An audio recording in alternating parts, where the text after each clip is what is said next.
Enough, and thank God enough that even though we had some rough weather and it's not exactly a bright, sunshiny 60-degree day, it beats what a lot of the rest of the country's got right now. And so thankful we didn't get washed away. Thankful you didn't let the weather or the threat of it or whatever keep you from coming today. And as I said in my prayer, just hopeful that if you've come and that you're here, that it's not an accident, but that there's something God's got planned for you. If you want to, and you follow along in the Bible, if you want to make your way over to the book of Hebrews chapter 11, I'm going to just kind of use this as a diving off point. And although, my approach is that people say, well, what are you? What kind of preacher? Whatever. I said, I'll leave that for other people to tell. But, when I talk about the church, I just said, man, we're a Bible church. We're not this church or that church. And I really like the phrase, we're not the only Christians, meaning we're not exclusive and the only ones that think we're going to heaven. But we're just Christians only, meaning that we're not this kind of a Christian or that kind. We don't try to classify, but Christian basically being in Christ and trusting that that's what faith is all about, is putting your life in Christ, that he can take care of our life and see us through it and everything else, that not just this life while we live here, but this isn't the main thing. This is the appetizer. This is just the starting point.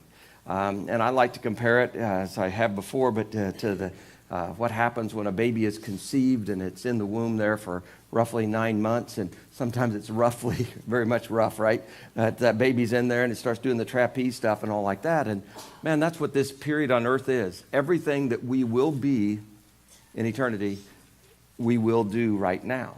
I mean, and by that I'm not saying in the completest, but it all begins here. There's nothing that we can do in heaven once we're there outside of worshiping him. Everything we do now proves our faith to him. And in this book of Hebrews, it's a book or a chapter, it's about faith. And the idea of faith, and it has a variety of ways that people imagine it or whatever. And some I call the easy believism, which is just, okay, mentally I assent, I believe there's a God somewhere, don't really know his name or anything else. That's a good beginning point, but it's not an ending point. And others that, well, I believe that there was probably a guy named Jesus, and I believe I want to go to heaven, I don't want to go to hell, so tell me what I got to do to make sure I get that part handled. But the bad thing is, if that's all that belief is, it's really not what God intended or what faith is represented in the Scripture. Because the faith that it takes isn't a faith that we don't believe that if I do this, this is what I'm going to get. But rather instead, what faith is believing that in God to the point that we just keep believing. We start and the vector would just go like that. It'd get greater than all the way along. Beginning point, and it just keeps growing. And that's what this chapter begins to kind of tell us, is about other people that had faith. And I just wanted to remind you, so many of these, their faith was before Jesus Christ ever showed up. They didn't have Jesus on a cross or any of his teachings or his miracles that proved that he wasn't an ordinary man. They didn't have any Jesus back from the dead after he was cruelly crucified, just like he predicted and said that he would. They didn't have any of this stuff going for them, and yet they believed. And the irony is we tend to think about these Old Testament guys and that God must have spoken out loud to every one of them and told Abraham, you want to be a dad, I'm going to make you a dad even though you're too old to have kids. It doesn't begin that way. I mean, it's that he heard. But what did he hear? And this is where it's Looney Tunes time. And man, is the heat on or what? It just feels like it kicked in. I swear I just put everything on the cool side, but somebody changed it, I think. But I mean, God, that's up to you. If you want us to think about hell a little bit, just make it a little bit hotter because we're getting close, But anyway, within this concept, of believing, these guys, Abraham and Moses and Noah and different ones, it's not unlike us. I mean, because we have those times when God gets our attention. Is that fair? I mean, most of us have been either in close calls or accidents where we could have, should have died and didn't. And I'm not saying everybody, and I'm not saying it has to be a story you tell everybody, but isn't it weird how we have those moments and we have those things that suddenly it's just like, this isn't ordinary. And some people call it surreal. But it's those things that you begin to, and it's God just saying, I'm here. And whether that's to somebody that's never believed or some of us that have believed for a long time, it's still God's wanting us to discover him. And so faith is based off of what we hear, and the idea being is that some of what God speaks to us is just kind of a whisper. If you're waiting for the great out loud moment, I'm not saying you won't get one. I'm just saying I've never had one.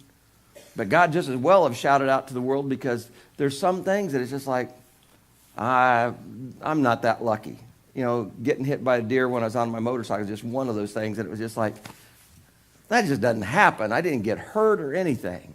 And killed the deer, thankfully to God, that deer was dead. I felt much better, at least, that he got his part too, you know. But those moments that we have, and what do we do with them? And I just think that most of us, our lives are made up of moments, but because it's not earth-shattering, and not everybody said, I just heard God speak to you, that we have a tendency to kind of blow it off and just think, well, I'm on my own.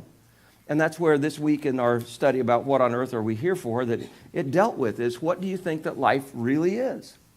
And what am I here for? And is it just, I'm here to eat, drink, and be merry because tomorrow I die? Or is there more to life than this? And that's your call and your choice. And that's why I love getting to do what I do, because although I'm, quote unquote, called a preacher, I don't ever want to preach at you. I have no desire. I just want to talk to people that have brains and they think. And I'll just share with you what God said, because this book says faith comes from hearing, hearing by the word of God. And so it's healthy for us to read our Bible, and it's healthy for us to pray to God, and it's healthy for us to listen. I listen to other preachers throughout the week. You know why? Because I don't want to think I'm the only one that's got the stuff, because I don't. And I know I need to be challenged as well as what I hope to challenge, but it's that discovery. And God is so big, you can never quit discovering. And God is big enough to handle your questions and big enough to handle your anger. But be respectful. But there are things that happen on this earth that to me absolutely don't make sense. And people come and, can you explain? Nope. And it's not because I just give up. It's just, no, there are just some things. I have no idea why. I was asked to do a funeral this afternoon. A 26-year-old that overdosed. Mom is a believer. He was a believer. I don't know them. I got to know over the phone and talking, but, somebody said, well, what are you going to say? I don't know. And I don't mean I don't have anything. It's just I don't have a canned message for that. And I refuse to be one of these that just come in and quote a bunch of scriptures and just leave it at that. But, man, in my searching to God, it's like, how do you explain? And if this life is all there is, it's not just tough to explain. It's pretty pitiful, isn't it? But if this is just the beginning and there's so much more, and it's here on this earth that we begin to see. And I don't have anybody that's been to heaven or came from heaven that died and resurrected that would tell me, but Jesus did. So I'm kind of like, I don't know anything better to do than believe him. But I want to warn us that just belief isn't enough, because James says even the demons believe in God. They just don't do anything with him. They're not saved. And so it's this faith. And so too much introduction, but let's jump in here. So it says faith is being sure of what we hope for, certain of what we do not see. And some of you have heard me mention this probably at least 100 times. Jumping on down to verse 6 is to me a very cool passage. Without faith, it is impossible to please God or to be pleasing. And that one is one of these axioms that goes backwards and forwards. So with faith, it's what? Pleasing to God. Without it, there's no pleasure. And it doesn't mean that he hates your guts or anything. It's just that he can't do anything with you if you're not willing to believe in him. But if you believe in him and he sees that and senses and knows that and you're seeking him, man, he's promised, because that's what it goes on to say. Anyone who comes to him must believe he exists, and he rewards those that earnestly seek him. Now, I'm not the preacher here telling you today that if you just seek God, all of a sudden you're going to win the lottery. I'm not going to tell you won't. I'm just going to tell you that's not what rewarding means. It means that you will be soul satisfied, number one. And number two, that what we do with God here on this earth then projects what is going to happen in heaven. And as we live for him here, he's promised to take every bit of that we do and reward us, because he considers that seeking him. That's beginning with this one little mustard seed piece of faith here that I got to believe that there's a God, because even the scientists, the more they delve into that way out in outer space now, the more they dig down biologically and even down into now with computers, as well as these unbelievable microscopes and DNA and one thing like that, they're finding more and more that, man, this just didn't happen. That the idea of us just created from what some have called the Big Bang Theory is like believing that you could throw a pack of C4 into an alphabet factory, where they make alphabet letters, like we were kids playing it. You can throw that in there and it's going to turn out and become an encyclopedia when it blows up. That's kind of far-fetched, isn't it? But that's what that's like. Is this just randomly happen? It's up to you. You can believe that. I'm just saying, that seems kind of pointless. No wonder life's tough here if that's all there is to it, that I'm an accident. But if, on the other hand, I'm a part of God's providence and he created me, every bit of me, and all of it designed the way he wanted, even my flaws, then Okay, but why? Because I love you. And I want you to know I don't love you because you're the most beautiful, good-looking, whatever person there is. I don't love you because you've got the best personality in the world. I don't love you because you don't make any mistakes. I love you in spite of all that, because that kind of love is deep, and that love is a choice. And it's what, as husbands and wives, we're to find. It's what parents more naturally have for their kids. Even when you don't like them, you love them. And it's this picture of that's what God's saying is, I love you, but I want to prove to you, I don't love you because of your perfection. I love you in spite of it. And I'm going to present myself in every way. And I even promise that I'll reward you if you earnestly seek me. And so my encouragement to you today is, what are you seeking? Now, from there then, there's one guy I'm going to look at in this, and his name is Moses. We've heard of him. And so if you will, jump on up to verse 23. And I want you to see some glimpses here of his life, because it's what it's about today. I want to tell you right now that this is not a message on money, but it's going to be a message about people and their investments. But it's not me telling you, twisting you. It's not, man, I'm going to have this big appeal at the end that we need your money. It's nothing to do with that. It's everything to do with you. But it's listening to Jesus, who said that he came from heaven, was never proven to have done anything really wrong, and especially didn't do anything selfishly. And yet he was killed, and he said he would die. He did. And he told them how he would die, and that the scriptures, even the Old Testament, said this would happen. And he came back from the dead and appeared to up to 500 people at one time, but over 40 days, over and over again to people. So it was well established he did come back from the dead. And so I'm just saying, if I'm going to listen to anybody that tells me what it's like after you die, I think I'd at least give him an ear, because the rest of our worldly philosophers, they were still alive till they died. And some of them at their death, they didn't have the greatest confession in the world, because it's like, oh, wow, I wish I'd have done something different now. But anyway, here's Moses and what we're told about him. It said, by faith, Moses' parents hid him for 3 months after he was born, because they saw he was no ordinary child. I don't know any parent that doesn't think that, but I know grandparents believe that their kids are extraordinary, their grandkids are, you know. But he was no ordinary child. The parents had this thing, there's something about him. Man, this isn't just right. And they were supposed to, at that point in time, kill the baby boys that were born. That was the deal. But they didn't. It says that they were not afraid of the king's edict. So by faith, Moses, then when he'd grown up, so that was his parents' faith, when Moses grew up, it said he refused to be known as the son of Pharaoh's daughter. And then it says he chose. So it's about a choice. So he refused to be known, even though he was in a great situation. He was an heir to the throne of Egypt. He'd had all these luxuries of life. He took a step back and he looked at it and said, man, I've got all this going for me, but I think there's more to life than just this stuff. And so it says he refused to be known as Pharaoh's daughter. And it's like, why wouldn't you want to do that? Why wouldn't you align yourself with a life of ease? Because a lot of people would say, look at how God just blessed me. But Moses said he refused. He made a choice. He chose to be mistreated. Now that's a difficult choice, isn't it? You can be blessed or have a nice life, or you can choose this other one and it ends up being mistreated along with the people of God, rather than to enjoy the pleasures of sin for a short time. He thought there was something more. And it goes on to say that he regarded, and this is where, again, you each have your own opportunity to make a choice. We don't get choice about everything that happens to us. We can make the choice of what we do with what's happened. We don't have choices about everything that we want to be, but we do have freedom in America to pursue our choices. And yet, we've got to not only make choices, but it depends then, as you begin to make these choices, there ought to be a backing factor to it, and it's this regarded. And regarded is not only a choice, but it's a selection that's determining, okay, what's good and what's better, right? Regarded. When you give somebody regard, you give them honor. And it's beginning to look at things, and it says that he regarded disgrace, which, man, I don't want any of, but he regarded disgrace for the sake of Christ as of greater value than all the treasures of Egypt. Why? The reason he could make that selection, he was looking forward to what? Ahead to his reward. I think it goes on from there, that it says he regarded disgrace for the sake of Christ as of greater value than the treasures of Egypt, because he was looking forward to his reward. By faith he left Egypt, not fearing the king's anger, and he persevered because he saw him who is invisible. And it goes on from there. So today, as we do every day, we all get these opportunities to make choices. Some people choose just whatever will be, and there's a part of that I'm with you. Some of you are like me, and you choose to not anticipate anything big and great, so you're not disappointed, right? Anybody ever been disappointed by a person, by an event? Put in all this hard work, you study for the test, and man, I don't know why that didn't turn out the way I thought it would.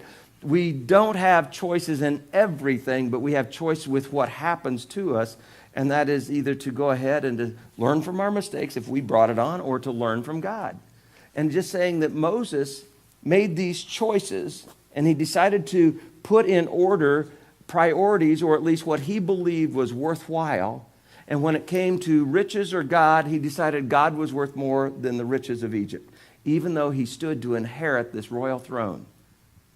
Now, if it had been me, I'd have probably been going, kind of like I did when I wanted to be a lawyer. God needs some good Christian lawyers. Well, that's probably an understatement, but not saying that all lawyers are not Christians, but, we could use a few more, right? Gregory, thank you very much. Yes. But we could use some good Christian lawyers. And I thought, man, this will be great. And I can, go ahead and help people out and all this stuff. And I had a choice then when I felt God called me to ministry. I didn't want to be a minister. I had never thought about being a minister. I had no dreams or aspirations of being a minister. I didn't see anything cool about being a minister. I didn't think it was worth the hassle to be a minister. But I felt the call. And so I had to weigh out and make a choice. I mean, at least in the back of my mind, I could have been this stunning attorney, probably, all those things that we can all do when we're dreaming. But I thought to myself, when I heard the whisper, it would have been easy if God had written it in the clouds and I could take mom and dad and say, look, here's what God just told me. That'd have been real nice. Because mom and dad were okay with it, but some people thought it was crazy. Why would you go and do that? When I first got hired then and I saw the money that wasn't there, I thought I was crazy. Because I thought, man, I made more selling ladies' shoes than I'm doing preaching the gospel. That type of deal. But the choice came back to, I don't want to live the rest of my life looking over my shoulder and wondering, what would it have been like if I really sold out to God? So basically, my choices came down to this regard, and I thought, I really do believe, and I believe that I wasn't worth being saved, and I believe I'm alive, but I should have been dead when I was thrown through the windshield. I should have been dead when I rolled Dad's truck, and I should have been done a half a dozen other times when I drove like a madman, and on motorcycles and everything else. I mean, I just was fearless when it came to this adrenaline rush. And it's like, why did he keep me alive? So I could be a good Christian lawyer? Or is there a chance because he wanted me to preach the gospel? But here's the key that's really unreal is not only have I been able to do that for 40 years, but I'm more convinced than ever I don't fit in the ministry. I don't deserve it. I'm not worth it. I'm not good enough. But I was called. And he has sustained me in spite of that. Why? Because I think some of you need to learn from a dummy. You need to learn from somebody that's not so bright, just a farm kid from Illinois, a dirt eater. And, you can learn from me. And it's not because I'm so brilliant. It's because if God can use me, he could use anybody. And it wasn't that all this time I've had no bad things happen, didn't lose loved ones or anything like that. No, man. It's just that I believe that there's something behind it all because there's somebody that's invisible involved here. And I said that I loved him. I said I believed him. I said I accepted him as my Lord and Savior. Let him be master of my life. Now, am I willing to be? To let him be. And that's where this comes from. So now, this guy named Jesus, if you go back to the book of Luke, it's just amazing. And Luke's one of my favorite gospels to read. And it's not because it's so unlike any of the others. It's just that Luke wasn't one of the 12 disciples. He wasn't a ringer. Luke was skeptical. Luke was a thinker. He happened to be a physician, so he was educated. And he went to do, and what some of you heard me say before, basically his writing here is an autopsy on the life and times of Jesus Christ after he died. Is it real?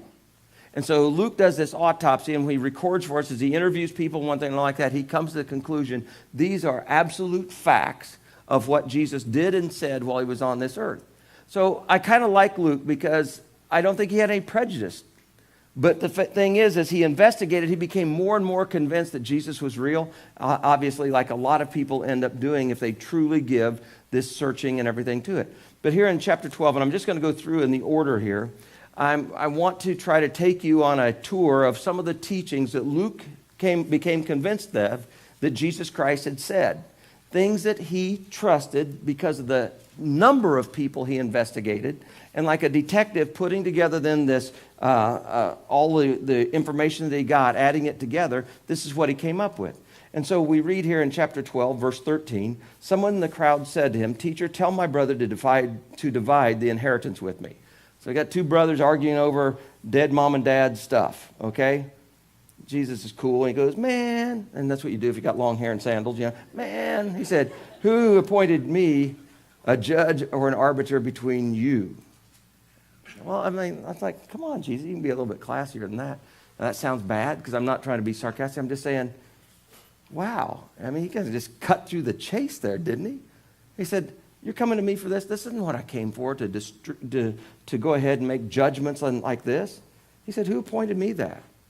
In other words, he had made a choice, and he had regard for what he was called here to do. And he decided in the midst of it that he forewent becoming married, having children, establishing a business, picking up the carpenter business of his dad's. He decided to forego all that to go into the ministry. And so even within the ministry, he had to make a decision. And he said, "Man, that's not what I was called to do." But he goes on to them and he said to them, "But here's what I will advise you of in the midst of this thing that you're feeling." And have you ever been treated unfairly? I mean, is there anybody? Let me do it that way. I'm going to presume all of you have been treated unfairly unless you raise up your hand. So there's nobody, you've never been treated unfairly. No, there's nobody in the room that's been treated fairly their whole life, right? Or unfairly, right? No, we all have. And so when we get treated unfairly, we kind of, I don't know, for me it just doesn't work real good because it's like, dang it, man, I want to, what are you acting like such a jerk for? Like some of you sit there when I'm preaching and you do the same thing. I feel it. Yeah, I can feel the love and the hate and the daggers. And it's like, but Jesus is just saying here, I'm going to go deeper into your heart. You want me to make a balls and strike call on you get 1/3, you get 2/3, or 50-50 in what that is? Or sell the farm, or do you have to farm the farm? He said, wasn't appointed that. He said, but I will tell you this, watch out and be on your guard against all kinds, plural, of greed. And he gives this little thing here that we've got to decide, did Jesus know what he was talking about? Does it make sense? He said, a man's life doesn't consist in the abundance of his possessions. But our reading on the 5th day this week, that those of us that are doing this study, and I'm not trying to, I don't make a dollar on the books or anything else. I didn't write it, but it's healthy. What in the world am I here for? What on earth am I here for? There we go. I don't read the cover every day. But it makes me think, what am I here for? And this is one of those axioms. Anyway, on Friday this week, it said, what would be your life? Life is, fill in the blank. And, like I said earlier, some say, eat, drink, and be merry, for tomorrow we die. Here he's saying, the one I've seen on pickup trucks before, it says, he who dies with the most toys wins. You've seen it too. So that can be your axiom. It's your choice. But Jesus said, I want to tell you that really your total life, when it's all summed up, it really doesn't consist of the abundance of your possessions. Now that's un-American almost, isn't it? But he says, no. He said, I'm telling you, take it or leave it. We got a choice, and we can either regard what Jesus said as being real or not. And again, then he told him this parable just to make sure it sank in. He said, the ground of a certain rich man produced a good crop. It says, he thought to himself, well, what shall I do? I don't have enough bins, enough barns to store my crops. So he said, this is what I'll do. We talk to ourselves that way, sometimes out loud, right, when you're really crazy. And I said, this is what I'll do. I don't know what to do. Okay, I know what I'll do. I'm going to tear down my barns and build bigger ones. Then I'll store all my grain and my goods. Why didn't you just add on a few bins? Why would you tear down a barn? Well, he had plenty, so he's going to show everybody how much he got. In verse 19, he didn't stop there, but he said, I'll say to myself, self, you have plenty of good things laid up for many years. And here was his axiom of life. Take life what? Easy. Eat, drink, and be merry. And he didn't even say, for tomorrow we die. He should have, because really, tonight he's going to die, okay? But God said to him, you fool. And you say, well, that's not very nice. Well, it wouldn't be if all God's doing is trying to be sarcastic, but he's saying, bad choice. Bad choice. Not the best of choice. He said, this very night your life will be demanded from you. You ever seen one of those silver certificates the bearer's supposed to be able to bring in, and you're supposed to go to the bank and exchange it for silver on demand? They quit doing that, but that's what it was originally designed to be done. And what it is, on demand note, if you go to the bank and you borrow money, on demand means that they can go ahead and set you up with payments. But if 2 weeks from now they decide they want it all back, they can what? Ask for it all back, demand it. Now, I want you to see that because I want you to understand that we're aware of how these things work, but how can you demand something? Only if it's yours, right? And what God's saying is, you're mine. I gave you life. You didn't come up with it on your own. And if I say it's time for you to give me that life back, it's time. That's why he never promised how long we'll each live. We don't know. There's a mystery to that. But there will be a demand. There's going to be a day when he's going to say, time's up. Okay, come back home. And the whole truth is what home becomes for us is going to be whatever we chose and made our deals here on this earth, what we sold out to, what we regarded. And so he said, you fool, tonight your life's going to be demanded from you. Then who'll get what you've prepared for yourself? And the truth is what? Well, Gregory, if we got a will, it's one thing. If we don't have a will, you go to probate and all this other stuff, right? But the basic thing is you don't get to take it with you. Now, some people say that's not fair. I'm just glad that he told me ahead of time. That's what the idea of this series is what are the things that we thank God that Jesus told us we found out ahead of time instead of after the fact, because there's some people that people never have told about Christ and never told them that there is a heaven and hell and eternal deal to it. I mean, at least if you're aware of it, you can make a choice. But the worst thing to do is stand in the middle going back and forth, well, not making up your mind, right? But if you make a choice, then live it out. I'd say unless you need to change your choice because you begin to go, whoa, I don't think that lines up with Jesus here. But he said, this is how it will be with anybody that stores up things for himself but isn't rich toward God. So my question that came to me in this, my question became, what is rich toward God? It can be your question today if you want it to be. But if, in fact, it does make a difference in heaven, what is being rich towards God? If we were being put on trial in heaven, because it says in heaven we will all stand before the judgment, would there be enough evidence for my life that it would prove that I was rich toward God? In other words, what's that mean? I think it's valuing God. I think according to this story, a part of it is devaluing stuff so that we don't begin to let it become our God. But I think that for me, I'll be honest with you, as an American, I mean, I feel like if you work hard, you make good investments, you wheel and deal and you trade and everything else. I mean, I was big time on buying this car and fixing it up and selling it for more and then doing this and doing that. And that's the way to work your way up the ladder, right? But I don't know that I can justify and say that's rich toward God. I even gave God credit. Lord, thanks for the good deal. And I still think he enjoys it when we go, whoa, man, that was really... But I've also made some pretty stupid things because that deal's too good to pass up. You ever spent money you didn't have because, man, you can't afford not to get that. We tell ourselves, but just because we want it doesn't mean we ought to have it, right? And so that's what I'm saying is it's really cool. And I hope that when you come to church that you want to be stimulated in your mind. Not me telling you what to do, but no, opening up these questions and going, man, what is regarded? What is my choice? What is it to be rich toward God? And that's what I love that Jesus did is he just said, look, I'm going to tell you what the economy of God's like. I'm going to tell you that on this earth it's temporal. I'm going to tell you on this earth that it's unpredictable at times. But I'm going to tell you that it's what you do here that determines what's going to go on after this, because there is an eternal home. There's an eternal kingdom. There is something that's not only worth living for right now, but something when you get there living forever. And if you don't have Jesus, there's no way to enjoy it. And we, again, might look at it and go, well, that doesn't seem fair. But if I'm making the rules up, I can do them however I want, and this is God's game. And then I go, yeah, what a cruel joke, what a cruel game. And that's your call. I look at my life and go, not that I certainly haven't made the best decisions. I certainly have made major mistakes. But I look around and I've got this thing that I'm working on about survivor's remorse. Because I look and compare myself to 90% of the world, and how come I've got it so good? How come? How come did God put me in the lap of luxury of all the places in the world? I'm not saying that other people aren't any good. I'm saying I believe they're as valuable to God as I am, and then some. But how come there's some with the dirt floor, one-room house with leaks, a fire that you got to have going all the time to cook your food if you can find it, but a fire that makes that place hot in this tin roof already?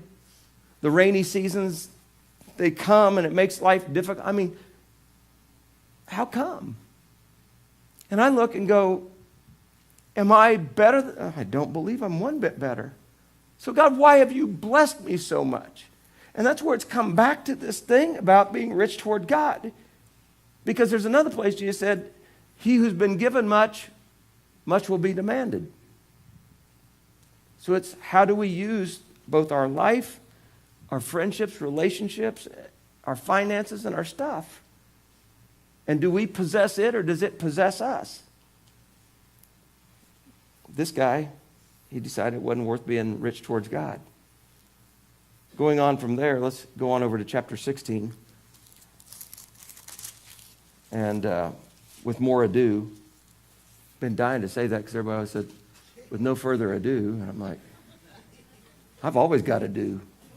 I got a lot more ado here, you know. I got further ado. Did you ever figure that one out, man? I mean, what's an ado? Well, we'll find out in heaven, I guess. You know, that's one of my questions. I'm going to be the dunce up there going, what was ado? What was this? Why did you name those people these crazy names, you know? I mean, there's just stuff I don't grasp, but imagine that. So chapter 16. And over here in 16, there's several things here, and I can see real quickly, though, I'm not going to be able to make it all the way through here. But 16 opens up with this story about a rich guy, and he's got this manager, and the manager's misused the funds, and now it's accountability time. It's being demanded from him. And so he decides, there is no way, I've been embezzling and I can't pay it back, so here's what I'm going to do. So he called in everybody that was a big hitter that he knew that owed a lot. And he cut one guy's bill in half and cut another one 20% and did this. And Jesus absolutely looked at him and said, man, I'm telling you the story. He said, that guy had some sense. And here's how he sums it up. It said in verse 8, the master commended the dishonest manager because he'd acted shrewdly. For the people of this world, Jesus says, are more shrewd in dealing with their own kind than are the people of the light. Are you one of the people of the light? I mean, it's your call. I'm not judging you. But it said the people of this world are more shrewd in dealing with their own kind than the people of heaven, the people of Jesus Christ. It's the light of the world. He said, I tell you, and this is Jesus talking here. Look what he says here. I tell you, use worldly wealth to gain friends. Is he saying buy you some friends? Well, kind of on the surface, but deeper than that, and we know Christ was usually deeper. He said, so when it's gone. So Jesus said, everybody will lose everything on this earth that they've got. You don't take it with you type of deal. But he said, if you do it correctly and you gain friends for yourself, even when everything is gone, you'll be welcomed into eternal dwellings, houses. In other words, one of the things that's absolutely clear to me throughout throughout the Gospels here, one of the most important things to God are lost souls. What do you think? If they're valuable to God, should they be to me? Priceless. If he gave it all, it's pretty priceless. What the amazing thing is there's not one person that has ever lived on this earth whose sins haven't already been paid for. What's amazing is they don't take advantage of it. What's amazing still is there are people that think that they can go ahead and charge my sins away. Jesus, give me heaven, but I don't want to do anything. I don't want anything to do with you. But man, when you see this, he says, use your worldly wealth. But it doesn't mean just go buy friends, but it says use it to have a chance to tell them about what you really believe in. Why would you treat me so well? Well, I know I can't take it with me, and you're important to me, but you're even more important to God. See, that's what's happened that's corrupted the church. People started going to church to see what they could get. Preachers started having churches to see what they could get, to fleece the flock. I mean, so it corrupts things. But it's not that way. What God's design is, he said, man, I'm going to give you things that you can use, good and bad, but especially of your wealth, you can use it to help people begin to see me. You mean it's not about accumulating? He said, it's not about the abundance of your possessions, right? It's what you do while you have them, because one day they're going to be gone. So anyway, that's when it starts out, and then he goes on. He doesn't quit with that, and he tells this other story that's the greatest portal we have looking into afterlife that Jesus told. And this one, the irony is he doesn't say it's a parable. He said, there was a rich man. So I think this is Jesus with his knowledge, knowing about this guy. He was dressed in purple and fine fine linen that smelled like lemon, and lived in luxury every day. At his gate was laid a beggar named Lazarus, covered with sores and longing to eat what fell from the rich man's table. In other words, it was a pitiful thing. Worse than those commercials on TV about the dog shivering in the cold.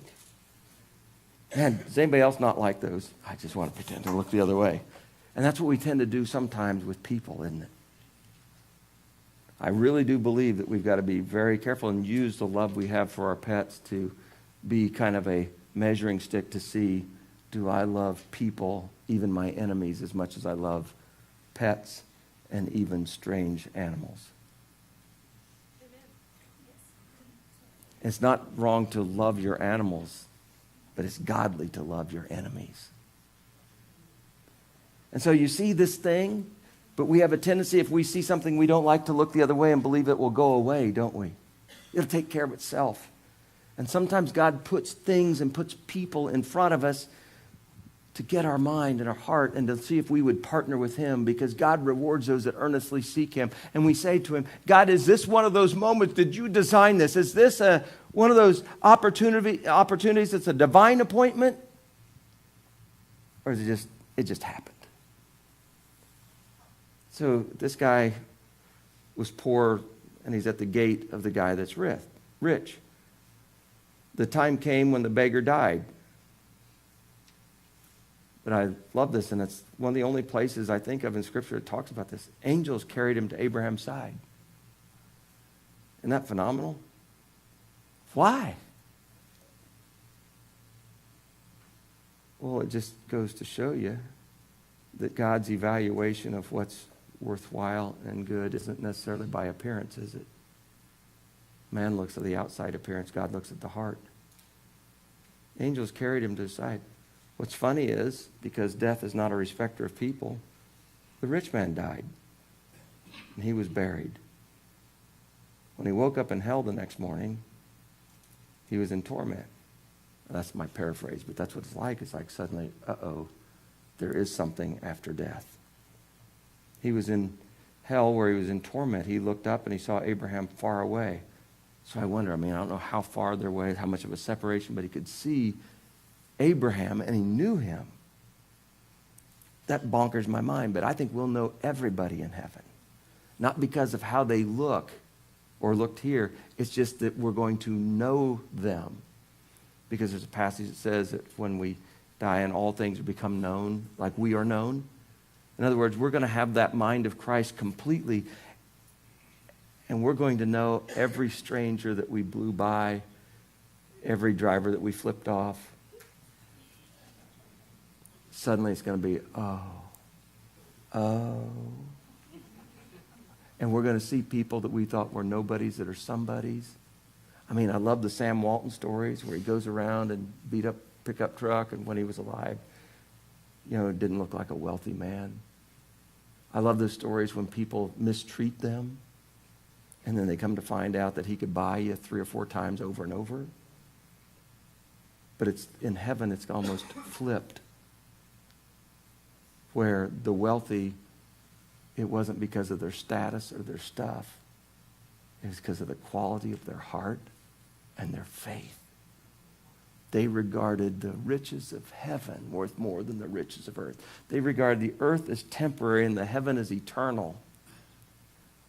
And Jesus gives us this option. He doesn't leave us in the dark. He goes, I'm telling you, everything isn't like it appears. I'm telling you, it's a spiritual kingdom, not a physical one. I'm telling you, Christianity wouldn't work if it only works in America. but it works around the world, even where people are tortured for their faith. And his promise is those people are going to get an extra reward, because if you're persecuted because of me and my kingdom, you just watch. There's rejoicing goes on in heaven, and there's going to be more when you get there. You see, it is our choice, but it's that regard. And it's when we choose to put a higher value on things because God says they're valuable, that's when we win.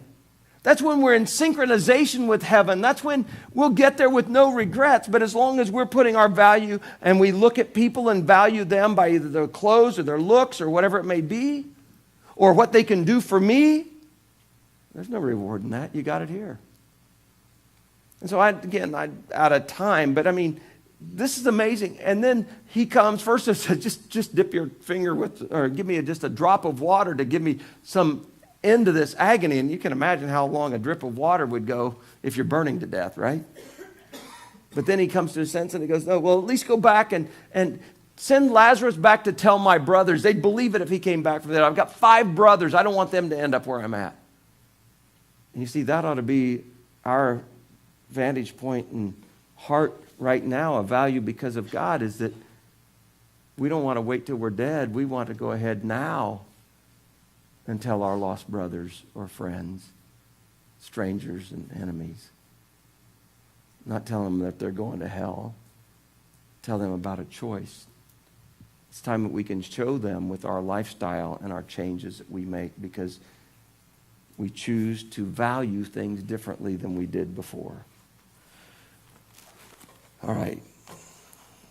There's still further ado, but without any further ado, we're going to sing or give an opportunity to worship. I wrote these thoughts down last week as I was putting this together. It's amazing. I do have a few thoughts once in a while. Possessions and trust. Caleb, come on up here. I have it, so it's mine. I want it, it's mine. They've got it. I want it, so it can be mine. It's kind of our attitude as we begin to grow up. As children, it takes a long time to understand that just because you want it doesn't mean that you can have it or it's yours. Just like home. I had a few times that I thought I didn't like the rules. And Dad said, if you don't, you can move out. And so I started calculating what I could have, and he goes, oh no, that's not yours. But it's the bed that I've been sleeping in. He goes, so? It's my bed. It's in my house. That's not your bed. That made me think a little bit. I thought, I didn't like it, but it sounded like he meant what he was saying. And then I remember even going away to college, and it's funny, you start packing up things, and you're going to take this, and you're going to take that. That's not yours. Well, I've had it for the last 18 years. Yeah, it's not yours. That stays with the house. And then I remember when Julie and I got married, and how even though we accumulated individually some stuff at college, that we got married, and man, one of the cruddiest things we did after we got married was we had to go to Walmart or Kmart or one of those places and buy iodine and dental floss and mouthwash and Q-tips and all that stuff that was always at home. I didn't know how much paper or toilet paper cost. I tried rationing, and Julie didn't like the square thing. You know? See, I can be real liberal if it's something I want, and real tight if it's something that, you know. But man, did anybody else have that wake up? I mean, Mom and Dad had just been providing so much, you thought that was a part of it, comes with life. And it doesn't. But we have this tendency to become possessive. But any of us that ever watched a 3-year-old try to play with 3 cars at once, he can't play with any of them, can he? And so it's important that sometimes we stop and we look and say, wait a minute. Am I spending more time possessing, or am I spending more time enjoying? And again, I don't have a standard for you. I don't have here's what I expect you to do. I just got questions that I offer to you that I've questioned and I'm looking at and evaluating, because I want to make good choices and I found out the regard or to the extent of what I believe is valuable to God, I will make choices that have good effect. But the ones when I've made it what felt good to me, it didn't always turn out so good. And if Jesus knows what he's talking about how to save me, why don't I believe he knows what he's talking about how to raise me? And when I resurrect, I'm going to be judged. And that doesn't have to be scary. That ought to be the most welcoming thing we could ever have, because I'll tell you what, there will never be a fairer trial. But it's while we're here that he said, don't do it to be seen by men. But if you do it in secret, your Father who sees what's done in every secret will reward you. So I think if you believe in God, why don't we go with God every day? Take him with us and live with the regard that, man, this doesn't make an earthly bit of sense. But God, I feel like you're giving me the elbow saying, come on, go ahead. We can do this. Will you stand and respond?